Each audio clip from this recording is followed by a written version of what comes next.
Okay, let's see if this works a little bit better. I've been trying to upload this video and it hasn't really been working, so alright. So one of the biggest issues that people have is their tags slip off of their rings. So I'm going to show you guys a couple tricks. The biggest culprit is these little tiny rings. They just make it really easy for the tag to slip off of these bigger rings. And what happens is when we connect the larger ring to this little ring, a lot of people love it because the way it hangs on the tag is really nice. But this little ring kind of creates a point because it's easier for this to bend, but it also is a lot easier for it to slide off of the larger ring.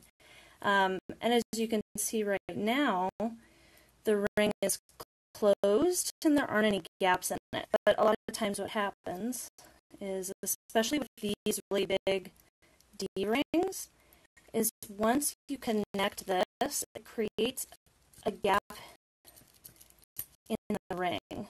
So, didn't do it too bad this time, of course, but what will happen sometimes is this will get bent a little bit like this, and sometimes you may not even notice it that well, but if there's a little bit of a gap, it's really easy for this tag to slip through.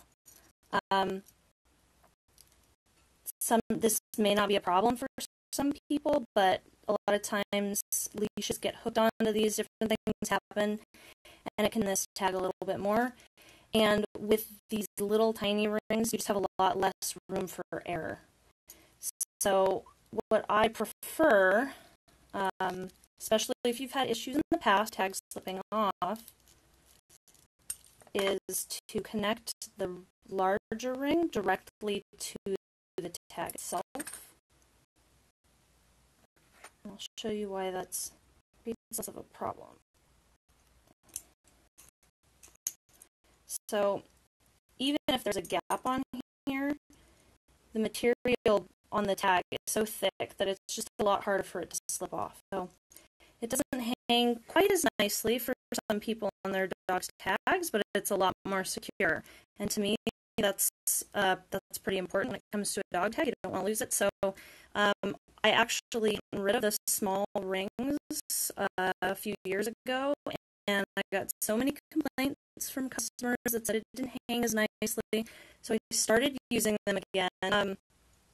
Have been able to get thicker rings, stronger rings, and just kind of educating people over the years has helped decrease the number of losses, but it can still happen. So I like people to be aware. I do offer the option to leave off that small ring, but if you are finding it's a problem, you can take pliers and you can remove these yourself. You just want to be careful not to scratch the tag, but I just sort of twist it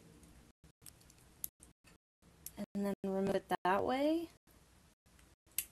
So if you weren't sure and ordered the tag with the small ring, you can always remove that smaller ring and just attach it directly to the other ring. And then even whether you do it that way or whether you do it with the small ring on there, I do recommend that once you attach the ring to the collar,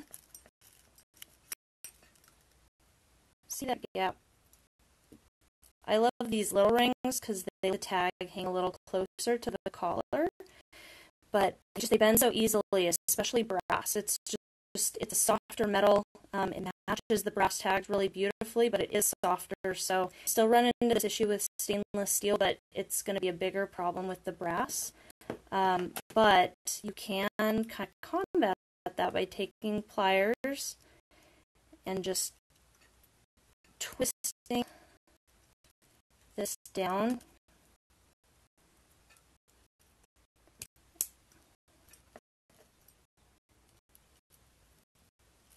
And you might have to work with it a little bit, but ideally you want no gap in there.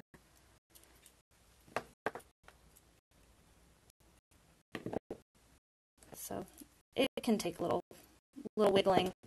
Now, if that all seems like just too much to deal with, that is why I have S-hooks. The brass ones are pretty easy to attach, but some of you know these stainless steel ones are really difficult to attach. You do need, I found I need 2 pairs of pliers to do it. I just can't do it just using my hands, and I have to use leverage on some furniture. They're a pain, but once you get them closed, your tag is super secure. And one thing that I do to try to make it a little easier, you might be able to see, is I twist these ends so that they're not all in line with each other. And then it's easier to show you on the brass one, but to get a really nice solid connection on these so your tag won't fall off. Just bend it to the side.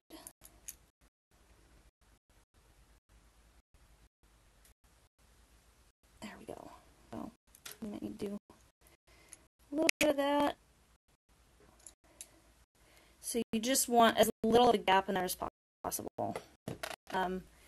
With brass, I definitely recommend these. If you're not putting tags on collars, these are awesome. They look really nice with the brass, and they're just sturdier than the rings are. Yeah, I think that's about it. Hopefully it helps clear up some of the issues. Again, I highly recommend, you can usually, if you don't want to go out and buy a new pair, you can pick up pliers like this at garage sales. Pretty easy. I keep them around. They're useful, especially with the S-hooks. And working these rings to get the best connection as well. Yeah, so if you guys have any more questions, as usual, feel free to contact me, and I'll try to do more of these videos in the future. Usually I'm so busy filling orders that I don't get around to doing them, but if you guys want more videos like this, just let me know.